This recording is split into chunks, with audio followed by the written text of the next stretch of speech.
역대하 26장입니다. 유다 온 백성이 나이가 16세 된 우시야를 세워 그의 아버지 아마샤를 대신하여 왕으로 삼으니 아마샤 왕이 그의 열조들의 묘실에 누운 후에 우시야가 엘롯을 건축하여 유다에 돌렸더라. 우시야가 왕위에 오를 때에 나이가 16세라. 예루살렘에서 52년간 다스리니라. 그의 어머니의 이름은 여골리하여 예루살렘 사람이더라.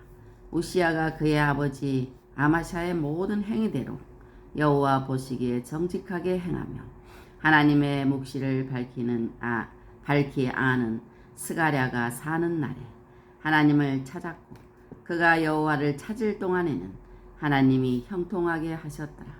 우시야가 나가서 블레셋 사람들과 싸우고 가드 성벽과 야분의 성벽과 아스돗 성벽을 헐고 아스돗 땅과 블레셋 사람들 가운데 성읍들을 건축하며 하나님이 그를 도우사 블레셋 사람들과 구르바알에 거주하는 아라비아 사람들과 마온 사람들을 치게 하신지라.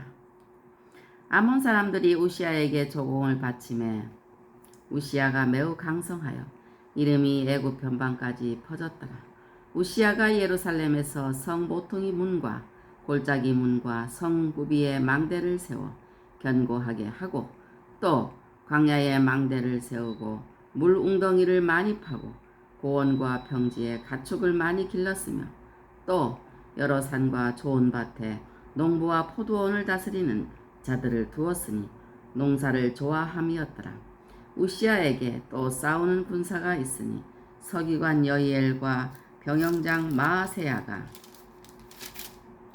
직접 조사한 수요대로 왕의 지휘관 하나냐의 휘하에 속하여 때를 지어 나가서 싸우는 자라. 족장의 총수가 2600명이니 모두 큰 용사요. 그의 휘하의 군대가 30만 7500명이라 건장하고 싸움에 능하여 왕을 도와 적을 치는 자이며 우시야가 그의 온 군대를 위하여 방패와 창과 투구와 갑옷과 활과 물매 또를 준비하고 또 예루살렘에서 재주 있는 사람들에게 무기를 고안하게 하여 망대와 성곽 위에 두어 화살과 큰 돌을 쏘고 던지게 하였으니 그의 이름이 멀리 퍼짐은 기이한 도심을 얻어 강성하여 짐이었더라. 그가 강성하여 짐에 그의 마음이 교만하여 악을 행하여 그의 하나님 여호와께 범죄하되 곧 여호와의 성전에 들어가서 향단에 분향하려 한지라. 제사장 아사랴가 여호와의 용명한 제사장 80명을 데리고 그의 뒤를 따라 들어가서 우시야 왕 곁에 서서 그에게 이르되 우시야여 여호와께 분향하는 일은 왕이 할 바가 아니요 오직 분향하기 위하여 구별함을 받은 아론의 자손 제사장들이 할 바니 성소에 나가서 왕이 범죄하였으니 하나님 여호와에게서 영광을 얻지 못하리다. 우시야가 손으로 향로를 잡고 분향하려다가 화를 내니 그가 제사장에게 화를 낼 때에 여호와의 전 안 향단 곁 제사장들 앞에서 그의 이마에 나병이 생긴지라. 대제사장 아사랴와 모든 제사장이 왕의 이마에 나병이 생겼음을 보고 성전에서 급히 쫓아내고 여호와께서 치심으로 왕도 속히 나가니라. 우시야 왕이 죽는 날까지 나병 환자가 되었고 나병 환자가 되매 여호와의 전에서 끊어져 별궁에 살았으므로 그의 아들 요담이 왕궁을 관리하여 백성을 다스렸더라. 우시야의 남은 시종 행적은 아모스의 아들 선지자 이사야가 기록하였더라. 우시야가 그의 조상들과 함께 누움에 그는 나병 환자라 하여 왕들의 묘실에 접한 땅 곧 그의 조상들의 곁에 장사하니라. 그의 아들 요담이 대신하여 왕이 되니라. 아멘. 할렐루야. 오늘은 역대하 26장을 읽었습니다. 우시야의 형통이 있을 때는 우시야 왕이 어떻게 했는가?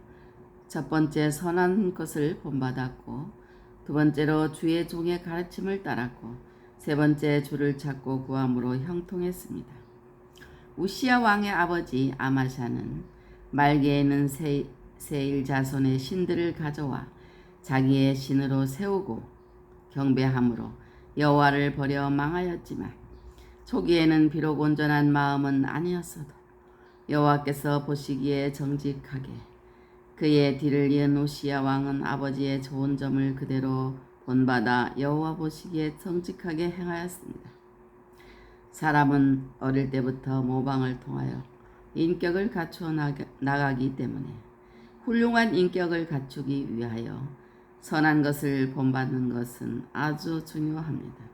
한 걸음 더 나아가 사도 바울은 고린도 교인들에게 자기를 본받는 자가 되라고 거듭 권면하고 있고 빌립보 교인들에게는 자기에게서 배우고 받고 듣고 본 바를 행하고 권면하고 있습니다.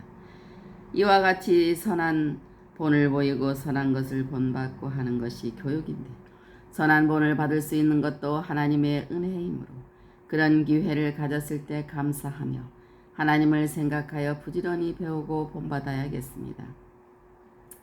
두 번째, 주의 종의 가르침을 따랐습니다. 선지자를 알아본다는 것은 선지자를 불러서 쓰시는 하나님을 알아본다는 것을 의미합니다. 예수님께서는 사도들을 영접하는 것은 주님을 영접하는 것이요 주님을 영접하는 것은 주님을 인간으로 보내신 하나님을 영접하는 것이라고 가르치셨습니다. 여호와께서는 자기의 비밀을 선지자들에게 보이지 아니하시고는 결코 행하심이 없습니다.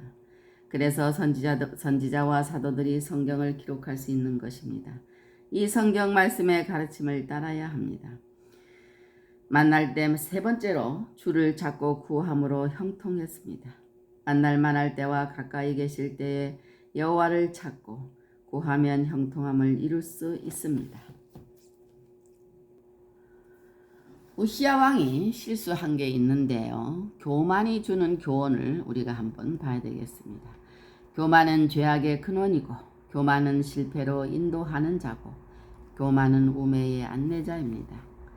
인간은 하나님의 형상대로 창조된 기가 막히게 우수한 피조물입니다. 인간과 가장 유사한 피조물인 침팬지가 인간과 96% 이상 DNA가 같다고 하지만 인간과 침팬지의 차이는 이런 정도의 차이가 아니라 종류의 차이입니다. 아무리 침팬지가 우수하다 하더라도 침팬지가 하나님의 창조 세계를 느끼고 찬송할 수는 없는 것입니다. 그렇다 보니 이 모든 능력을 하나님의 의도적으로 인간에게 주셨음에도 불구하고 이런 능력을 자신의 능력으로 착각하여 교만해지기 쉽고 이 교만이 가장 큰 죄악이 됩니다. 왜냐하면 하나님의 영광을 찬송하기 위하여 지어진 인간이 하나님의 영광을 자기 것으로 삼는 교만은 창조주에 대한 가장 큰 죄악이기 때문입니다. 성경에서의 죄는 창조주 하나님의 거룩하심과 주권적인 의지를 기억하고 어기는 것, 즉 하나님의 뜻에 대한 배반을 말합니다. 인간이 가지는 어떠한 교만도 하나님의 뜻을 어기는 결과를 가져옵니다. 교만은 실패로 인도하는 자. 인간이 교만하게 되면 모든 받은 능력을 순리대로 쓸 것을 영리로 쓰게 되어 하나님의 관심 밖으로 밀려나게 되므로 결국 실패할 수밖에 없습니다. 또한 교만이 오면 욕도 옵니다. 교만하면 투기와 분쟁과 비방과 악한 생각이 나서 저주를 받게 되고 이런 주의 계명을 떠나는 자들은 주께서 꾸짖으시는데 결과는 실패입니다. 우주 만물을 보면서도 하나님이 없다 하는 것이 가장 어리석은 행동인데 교만하면 마치 하나님이 계시지 않은 것처럼 우매하게 행동하여 패망으로 치닫게 되는 것입니다.